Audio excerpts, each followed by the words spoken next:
Welcome to The Right Stuff from Goldspot Pens, a podcast that guides you from pen noob to aficionado in less than 20 minutes. I'm your host, Tom Otto. In this episode, I enter my villain era to share 5 pens you love to hate, plus 3 inks that are equally as reviled.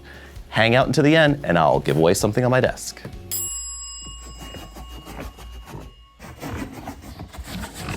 Pen pals, this very well may be the episode I get fired for, #FireTom. But I think you deserve to know the unvarnished truth of the pen world. In my 18 years of experience, I know that nibs aren't always butter smooth, precious resin is just a fancy name for plastic, and that some popular pens aren't all they're cracked up to be. So I'm gonna tell it to you straight and let you know why many people absolutely hate certain pens we sell on the Goldspot Pens website. Let's start this list of misfits with an absolute stinker. This is the Noodler's Ahab Flex Nib fountain pen.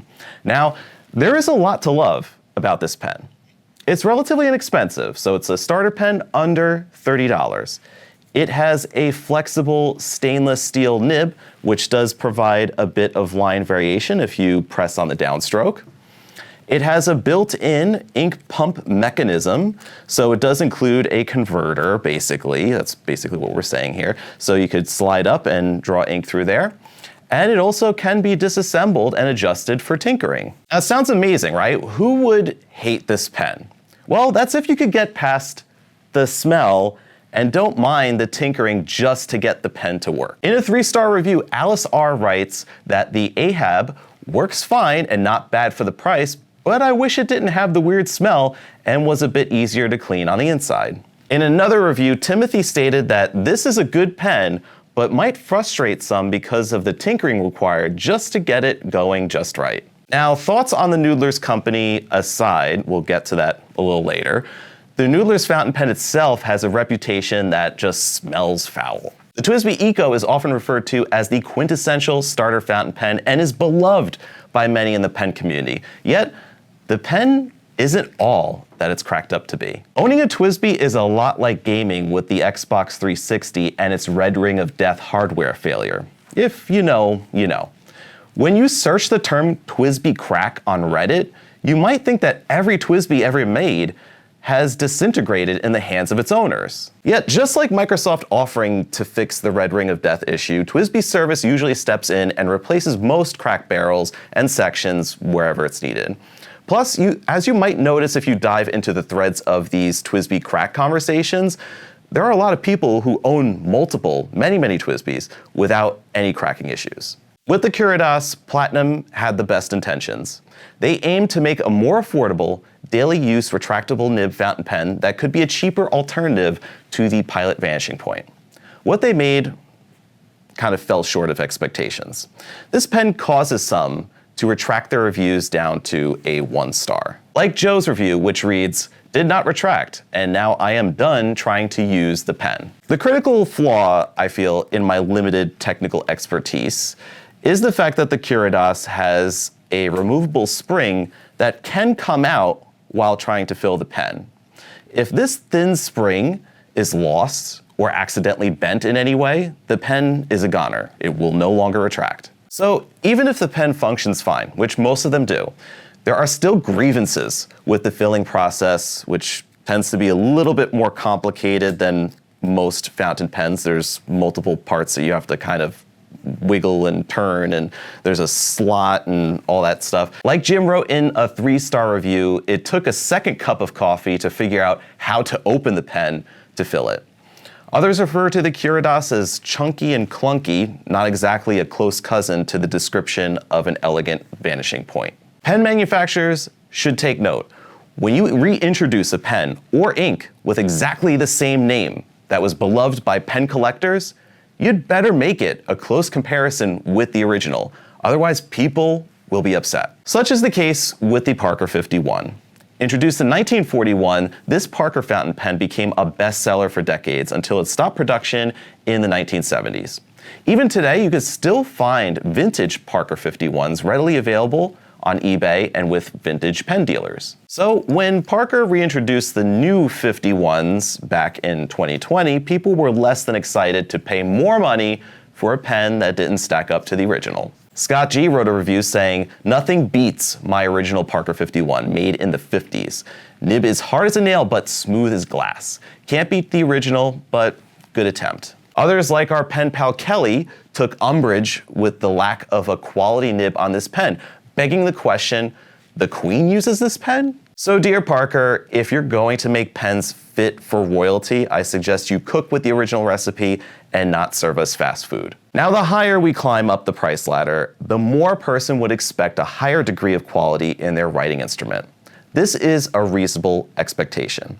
I wouldn't expect a $30 pen to have nib issues right out of the box, so I would be enraged if a $700 pen would require adjustments, tuning, or heavens forbid, had a defect upon arrival. Yet that is the reputation of one of the most cherished grail pens on the market. The Visconti Homo Sapiens, for all its magma-infused glory, has had a quality control problem for years, leading to reviews like this one from Jason, which reads, "Typical Visconti, beautiful pen that writes terribly." The quality control, or lack thereof, is why Goldspot checks each and every Visconti pen that leaves the office. This additional step ensures that you will be shielded from most, if not all, the shenanigans of having to return a precious grail pen. To be fair though, the QC has improved over the last couple of years from our experience in handling returns. So maybe the Homo sapiens isn't on this list the next time. If there is a next time, I do a video like this. And now let's talk about the 3 most reviled inks on goldspot.com.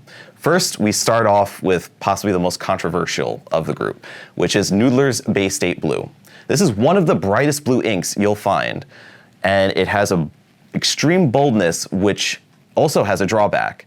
It has a reputation for staining pens and everything else it touches. If writers dabble with Baystate, it's usually done with high precautions. Sometimes they dedicate one inexpensive pen, which Baystate, if the 4.5 ounce version actually comes with a pen you could use, or you could use a Platinum Preppy, to use with this befouling blue ink. Also, a word of caution about the 3-ounce bottle, which is filled to the brim. You'll want to be extremely cautious and probably have a paper towel underneath just in case it spills over. And speaking about the bottles, Noodler's owner Nathan Tardif has a dubious reputation for mixing politics and anti-Semitism with ink bottle label artwork.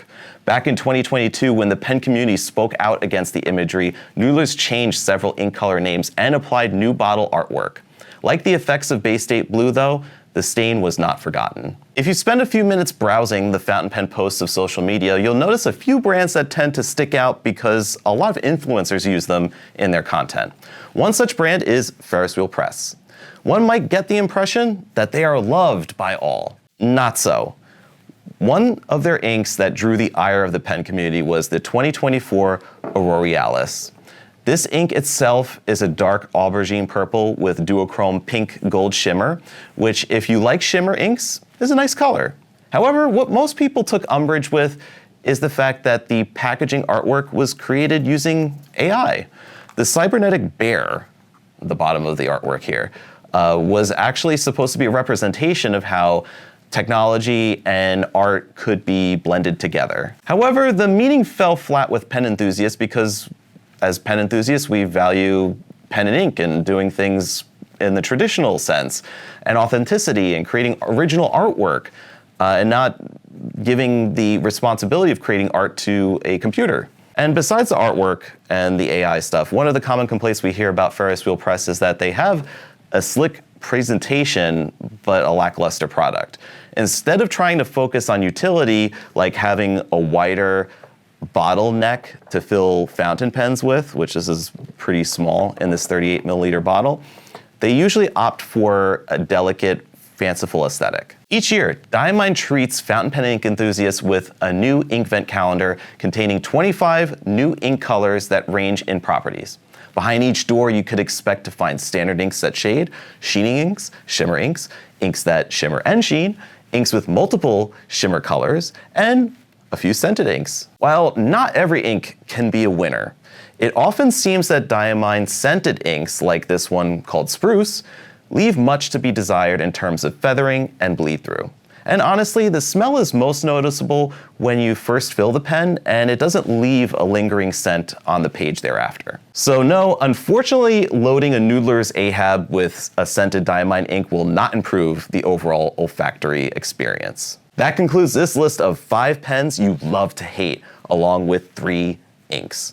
Which pens or inks have you wanted to love but have scorned you for life, vowing never to get back together? Treat the comments like a burn book and name names. After dealing with all that pen and ink unpleasantness, I'd like to answer this episode's question during this quick pen tip. The question comes from Kimchi Please, who writes, maybe this is a silly question, but do you have to write in cursive to really appreciate a fountain pen?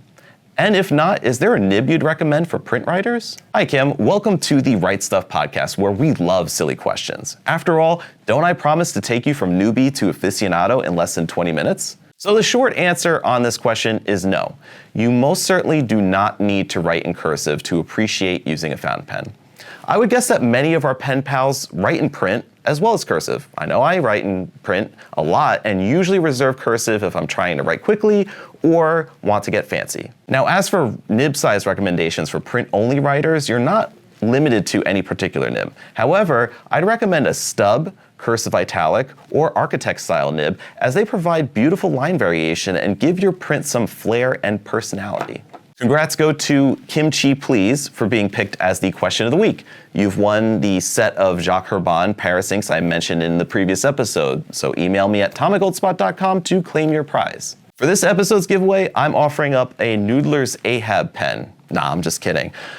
The giveaway is for this blue Opus 88 eyedropper fill fountain pen commemorating last year's Stationery Fest in New York City. To enter, you must be subscribed to the Goldspot Pens channel, like this video, and leave a comment with a question you'd like for me to answer in a future episode. If I pick your question of the week, you win. If you'd like to see me write with the pens mentioned in this week's episode, you can check out Goldspot Pens YouTube Shorts, Instagram Reels, and TikToks for writing samples. Thank you for checking out this week's episode of the Write Stuff podcast by Goldspot Pens. Now, go out there, put your pen to paper, and write stuff. Till next time, stay inky, my friends. Take care.